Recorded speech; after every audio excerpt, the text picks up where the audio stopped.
இருக்கிறேன்.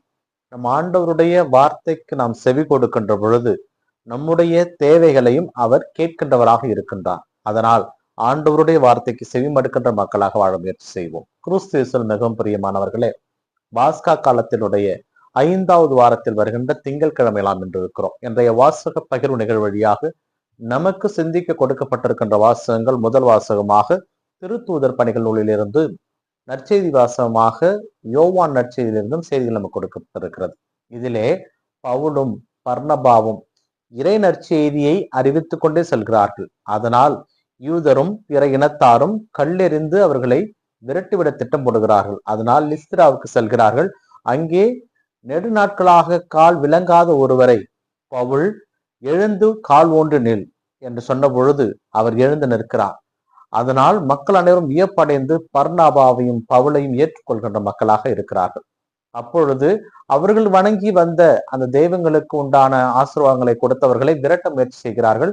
அதற்கு பவுலும் பர்னபாவும் எல்லாம் இறைவனுக்குரியவர்கள், இதிலே மாற்று கருத்து கிடையாது. ஏனென்றால் கடவுள் எல்லாருக்குமாக மழை பொழிகிறார், எல்லாருக்குமாக தான் காற்றை கொடுக்கிறார். அதனால் இந்த உலகத்தில் இருக்கின்ற எல்லாரும் இறைவனை ஏற்றுக்கொள்ள தகுதியுள்ளவர்கள். அதனால் யாரையும் நாம் துன்புறுத்தவோ யாரையும் காயப்படுத்தவோ கூடாது என்கின்ற அழைப்பை நமக்கு கொடுக்கிறார்கள். கிறிஸ்து மிகவும் பிரியமானவர்கள், என்ற நற்செய்தி வாசகம் அப்படித்தான்.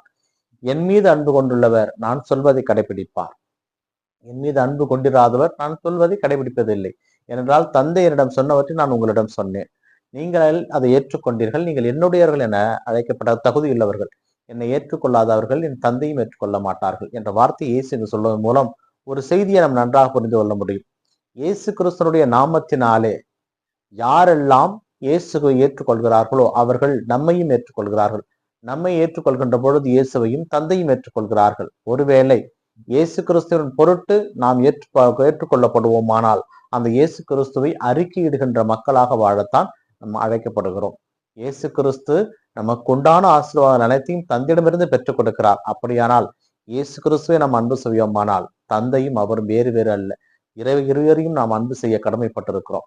தந்தை இயேசு வழியாக செயலாற்றுகிறார், நாம் இயேசு கிறிஸ்து வழியாக செயலாற்றுவோம். அவருடைய நற்செய்தியை மற்றவர்கள் நாம் அறிவிப்பதன் மூலமாக இயேசு கிறிஸ்துவனுடைய சீடர்கள், இயேசு கிறிஸ்துவனுடைய நண்பர்கள், இயேசு கிறிஸ்துவனுடைய பிள்ளைகள் என்கின்ற மதிப்பை நாம் பெற்றுக்கொள்ள முடியும். அதனால் இறைவனை நாம் ஏற்றுக்கொள்வதனுடைய நோக்கமாக இருப்போமானால் அவருடைய இறை நற்செய்தியை மற்றவர்களுக்கு பகிர்ந்து கொடுக்கின்ற மக்களாக, எல்லாரையும் ஏற்றுக்கொள்கின்ற மக்களாக, ஏற்றத்தாழ்வு காணாத மக்களாக, மற்றவரை புறந்தள்ளாத மக்களாக, அனைவரும் நம்மிடம் வருவரை யாரையும் நாம் தள்ளிவிடாத மக்களாக வாழ வர வேண்டி தொடர்ந்து செபிப்போம்.